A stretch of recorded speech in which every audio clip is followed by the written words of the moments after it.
Now, moving on, the inevitable job losses resulting from the takeover of UT and Capital Banks by the GCB Bank has started.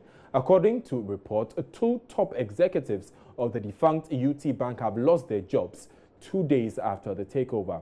Chief Executive Officer and Chief Operating Officer of UT Bank, Stephen Aintree Asimeng, and Gillian Slater have been asked to go home with immediate effect, and all general managers of the bank have been given a 6-month contract. Other staff members have been urged to reapply. Now, we are yet to get any information pardon me, on job losses at the defunct Capital Bank. The Director of Supervision at the Bank of Ghana, Ray Amanfo, says they cannot guarantee that all who worked in the two banks will retain their jobs. It is estimated that at least 40% will become jobless. Employees, one way or the other, might be regretting and blaming themselves for certain choices, among which is the failure to be unionized. Senyor Ejabing is a labor consultant with whom I've been chatting with via Skype earlier on the current predicament of the staff and the lessons to be learned. Now, his first point was there are still options available to them in spite of the fact that they do not have a union. But also in-house arrangements can be done. So I can say that it is not too late for the workers to get themselves together to engage their new employers on the way forward. So what are the options available to them now? Great. So they can elect some few representatives who will form a kind of committee to engage, to officially be the mouthpiece of the workers and then engage the new management. Realistically speaking, this is a bank, GCB Bank, that also has its shareholders, also has its targets. And we find that in some places, you find there's a branch of UT Bank, Capital Bank, and GCB all on the same street. So it can't be avoided, the fact that some workers will be laid off, no?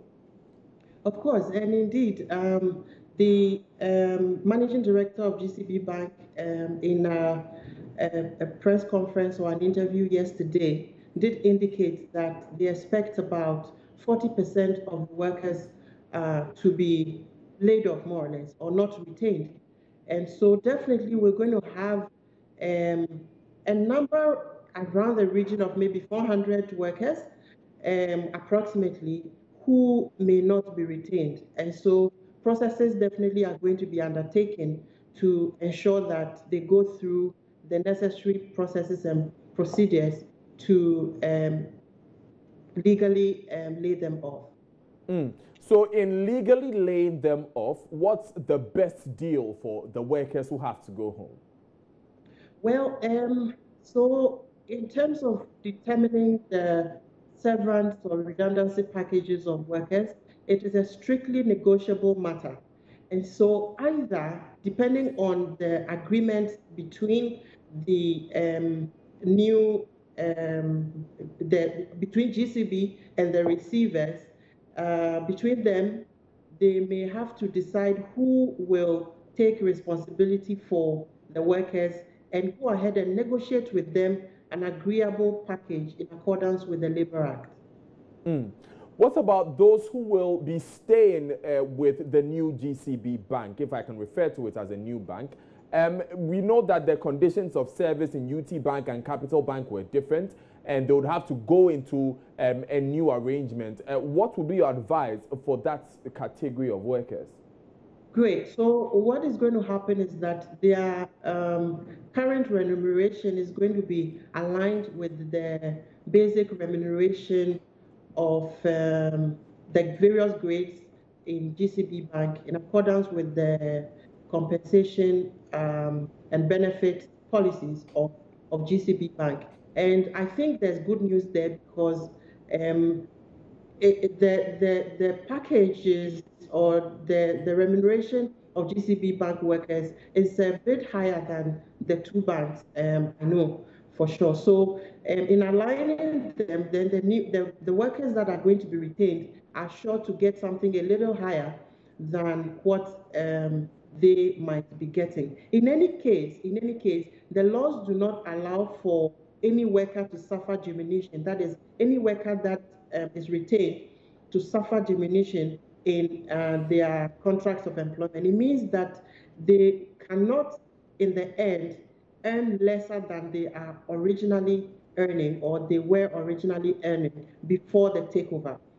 So Now, either way, they'll get what they are getting or something or higher. something more. Now, Yes. in the banking industry and, of course, across the employment sector in Ghana, we find that there are a lot of workers on contract.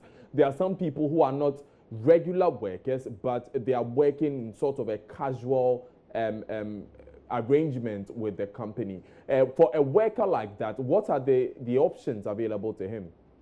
Well, unfortunately, those workers are not or were not direct employees of the two banks that have collapsed. And so the new employers would not have any contractual obligations or arrangement with these workers.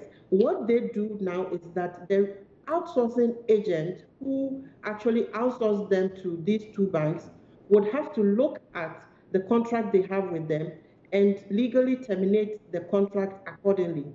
And that is why, for example, in outsourcing arrangement, the various agreements that are brokered between the outsourcing agent and the employer who is going to get the outsourced employees, the contract often had to provide for such circumstances where the employment may be terminated based on the circumstances that we are talking about. So if they have such a contract and those provisions are in it, then it's going to be followed for these workers. And therefore, it's important to note that GCB will have nothing to do with these contract employees accordingly.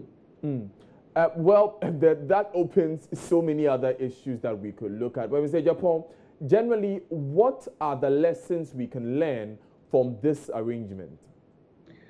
Well, the lessons we can learn, the first one is employees always have to know that once they enter into an organization, there are so many factors that can culminate into the termination of contract.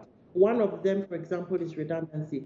Employees are supposed to be made aware of or ensure that they are aware of these job risks and therefore know what their rights are and should be able to assert their rights accordingly.